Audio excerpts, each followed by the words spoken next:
कहानी की शुरुआत में हम साइबेरिया की एक जेल को देखते हैं जहां ढेर सारे जर्मन सोल्जर्स को लाइन से खड़ा कर दिया गया था। दरअसल वर्ल्ड वॉर 2 के खत्म होने के बाद रशिया ने बहुत से जर्मन सोल्जर्स को कैदी बना लिया था और उनसे कोयले की खानों में दिन रात काम करवाने लगे। हालांकि इस जेल की सिक्योरिटी काफी कम थी, लेकिन इसके बावजूद भी कोई इस जेल से भागने की कोशिश नहीं करता था, क्योंकि इस जेल के चारों तरफ बर्फ ही बर्फ थी और ये जेल किसी भी इंसानी बस्ती से पूरे 14,000 किलोमीटर दूर थी। इसलिए अगर कोई कैदी इस जेल से भाग भी गया तो साइबेरिया की जमा देने वाली सर्दी में उसकी मौत पक्की थी। ये जेल चारों तरफ हजारों किलोमीटर दूर फैली हुई बर्फ के बीच में बनाई गई थी, इसीलिए कोई भी कैदी यहाँ से भागने का सोच भी नहीं सकता था। लेकिन इन कैदियों में एक कैदी ऐसा भी था जो बहुत ही शार्प माइंड था और वो इस जेल से भागकर अपनी बीवी और बेटी के पास जाना चाहता था। इस कैदी का नाम क्लेमन फॉयरल था, जिसे इस जेल में पूरे 25 साल की सजा काटनी थी और क्लेमन ऐसा बिल्कुल भी नहीं चाहता था कि उसकी आधी जिंदगी इसी जेल में बीत जाए। क्लेमन किसी भी हालत में इस जेल से भागना चाहता था। लकीली एक दिन क्लेमन को भागने का मौका मिल गया और वो एक कोयला ले जाने वाली मालगाड़ी में बैठकर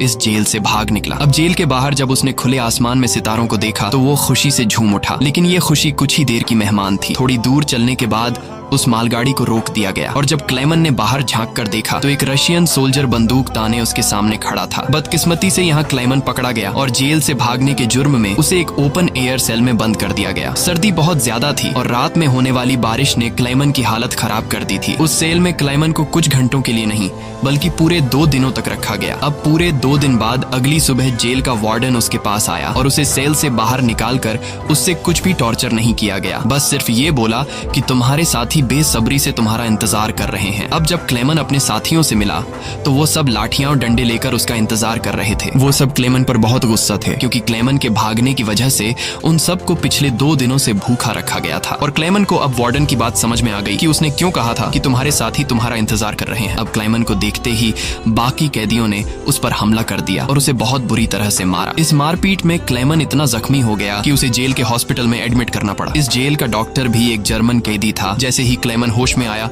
उसने डॉक्टर से कहा कि मैं एक बार फिर से जेल से भागना चाहता हूं और मुझे आपकी मदद चाहिए। डॉक्टर क्लेमन की बहादुरी देखकर हैरान रह गया कि ये इतना सब कुछ झेलने के बाद भी हार मानने को तैयार नहीं। डॉक्टर ने उसे समझाया कि इस जेल से जिंदा भाग पाना नामुमकिन है और अगर तुम यहाँ से भाग भी गए तो बाहर की जमा देने वाली सर्दी में मर जाओगे। लेकिन हकीकत ये भी है कि अगर तुम यहाँ से नहीं भागे तब भी तुम्हारी मौत पक्की है, क्योंकि जिन कोयले की खानों में तुम काम करते हो वहाँ कार्बन की मात्रा बहुत ज्यादा है, जो हवा के जरिए तुम्हारे शरीर में जाता है और उससे कैंसर जैसी खतरनाक बीमारियां होती हैं। इसलिए डॉक्टर ने क्लेमन से कहा कि तुम्हें एक आखिरी बार इस जेल से भागने की कोशिश जरूर करनी चाहिए। उसके बाद डॉक्टर ने अपने सारे गर्म कपड़े, जूते और जरूरत का सारा सामान निकालकर क्लेमन को दे दिया और उसे ये भी बताया कि रशियन सोल्जर्स अपना खाना रेलवे लाइंस के पास छुपा कर रखते हैं। इसके साथ ही उसने क्लेमन को एक बंदूक भी दी ताकि वो अपनी हिफाजत कर सके। दरअसल डॉक्टर ने ये सारा सामान इसलिए पहले से इकट्ठा किया हुआ था क्योंकि वह खुद भी इस जेल से भागना चाहता था, मगर 1 हफ्ते पहले उसे पता चला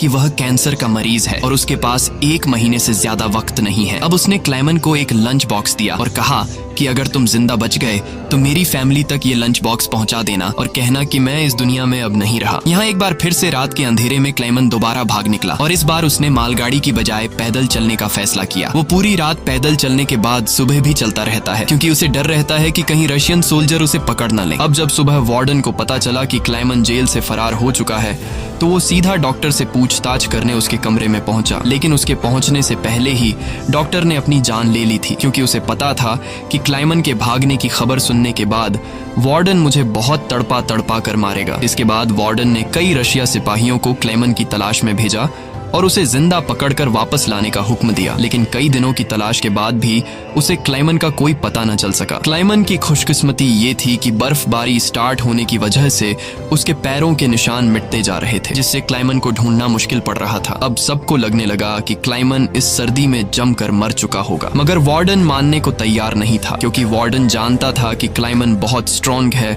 और वो इतनी आसानी से हार नहीं मानेगा। इसलिए उसने तलाश जारी रखने का हुक्म दिया। वहीं दूसरी तरफ हम क्लेमन को देखते हैं जो पूरे जोश के साथ बर्फीले तूफान को पार करते हुए आगे बढ़ रहा था। जेल से भागने के 9 दिन बाद उसे अचानक कुत्तों के भौंकने की आवाज सुनाई दी और जैसे ही वो पीछे मुड़ा उसने एक स्लेज को अपनी तरफ आते देखा। उससे पहले कि वो भागता वो स्लेज उसके पास आ गई और उस पर चढ़ती हुई आगे निकल गई। तभी क्लेमन की आंख खुल गई और उसे पता चला कि वो सिर्फ सपना देख रहा था। दरअसल क्लेमन पिछले 9 दिनों से पैदल चल रहा था और अब उसका खाना भी खत्म हो चुका था। भूख और थकान की वजह से उसका आगे बढ़ना मुश्किल हो गया था, लेकिन इसके बावजूद क्लेमन ने हार नहीं मानी और जैसे तैसे चलता रहा। कुछ दिनों के बाद उसका जिस्म भी जवाब दे गया और वो भूख से बेहोश हो गया। अब कुछ घंटों बाद जब उसे होश आया, उसने अपने आसपास एक अजीब सी आवाज सुनी। तभी उसने एक सील को देखा और ये देखते ही उसकी आंखें चमक उठी। उसने फौरन अपनी बंदूक निकाली और पूरी ताकत के साथ निशाना लगाने की कोशिश की, लेकिन थकान और कमजोरी की वजह से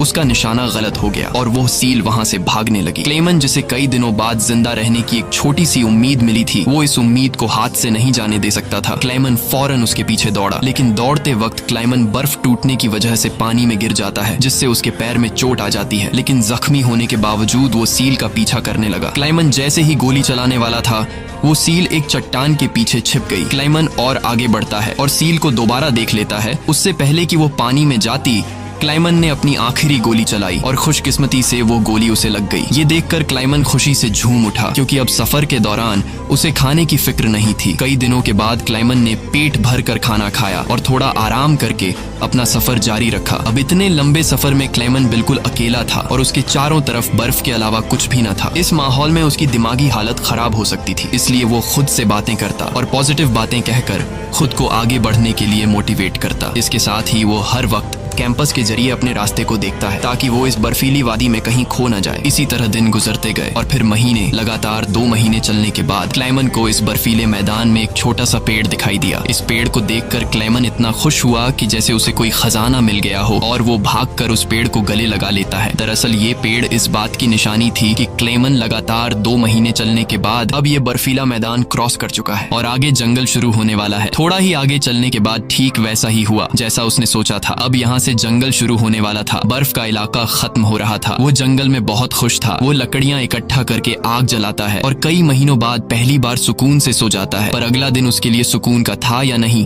ये कोई नहीं जानता। दूसरी तरफ हम वार्डन को देखते हैं, जो अब भी क्लेमन की तलाश में था और उसने अपनी सर्च पार्टी को हुक्म दिया कि वो 500 किलोमीटर के दायरे में क्लेमन की तलाश करें। वहीं क्लेमन एक जंगल से होता हुआ आगे बढ़ रहा था कि अचानक वहां एक बर्फीला तूफान आ गया। ये तूफान इतना तेज था कि बड़े बड़े पेड़ भी जमीन से उखड़कर गिरने लगे। क्लेमन जैसे ही आगे बढ़ने की कोशिश करता है, एक बड़ा सा पेड़ सीधा उस पर गिर जाता है। क्लेमन की किस्मत अच्छी थी कि शाम में 2 आदमी यहाँ से गुजरे जो सोने की तलाश में थे। उन्होंने क्लेमन को देख लिया और वक्त पर उसकी जान बचा ली। उसके बाद ये तीनों एक साथ आगे बढ़े और कई दिनों के सफर के बाद बर्फीले मैदान से बाहर निकल आए। रास्ते में उन्हें एक दरिया मिला, जिसे पार करने के लिए उन्होंने लकड़ी की एक कश्ती बनाई। दरिया पार करते वक्त वह आपस में बातें करने लगे और एक दूसरे को बचपन के किस्से सुनाने लगे। लेकिन इसी बीच दरिया का बहाव तेज हो गया और कश्ती काबू से बाहर होने लगी। ऐसे में एक साथी का तवाजुन बिगड़ गया और वह सीधा पानी में जा गिरा।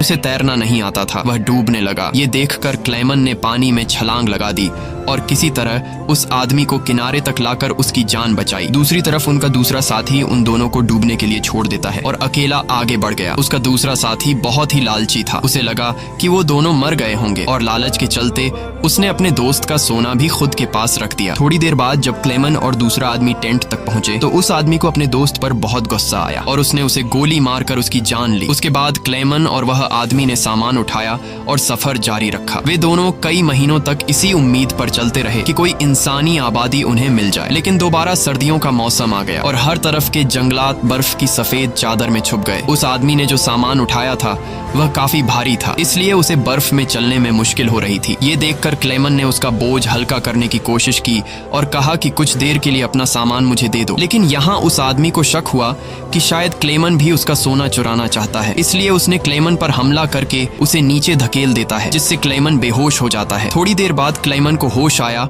तो उसने देखा कि भेड़ियों का एक झुंड उसकी तरफ आ रहा है। अपनी जान बचाने के लिए वो एक दरख्त पर चढ़ने लगता है, लेकिन पेड़ पर चढ़ते वक्त एक भेड़िया उसका पांव पकड़ लेता है। लेकिन दरख्त कमजोर था और दरख्त दरमियान से टूट गया, जिससे क्लेमन नीचे गिर पड़ा। अब क्लेमन को लगा कि उसकी मौत पक्की है। तभी अचानक गोली चलने की आवाज आई। क्लेमन ने आंखें खोली तो उसने देखा कि कुछ भेड़िए मर चुके हैं और जो जिंदा थे वह भाग चुके हैं। दरअसल इलाके के शिकारियों ने आकर उसकी जान बचाई। वो उसे अपने गांव ले गए, जहां गांव के लोगों ने उसका इलाज किया। बरसों की मेहनत के बाद क्लेमन एक इंसानी आबादी तक पहुंच चुका था। लोगों को देखकर उसे बेहद खुशी हुई। कई दिनों तक वो गांव में रुका और लोगों ने उसकी खूब खातिरदारी की। एक दिन गांव में एक लेटर आया जो किसी और का नहीं बल्कि खुद वार्डन का था। इसमें लिखा था कि एक जर्मन फौजी हमारी जेल से फरार हो चुका है और अगर किसी ने उसे पनाह दी तो वह गद्दार कहलाएगा। अब ना चाहते हुए भी क्लेमन को यह गांव छोड़ना पड़ा, क्योंकि अगर वो यहाँ से नहीं जाता तो वार्डन इस गांव वालों को भी सजा देते। जाने से पहले गांव के लोगों ने उसे खाने पीने का सामान और एक शिकारी कुत्ता दे देते हैं। इस लंबे सफर में अब क्लेमन का एक साथी भी बन गया है, इसलिए अब उसे अकेलापन महसूस नहीं हो रहा था। वे दोनों कई दिनों तक चलते रहे। रास्ते में उन्हें एक लकड़ी की फैक्ट्री नजर आई और कुत्ता खाने की तलाश में उसकी तरफ दौड़ा। अब क्लेमन अपने कुत्ते को बचाने के लिए मिल के अंदर गया। वहां वर्करों ने क्लेमन को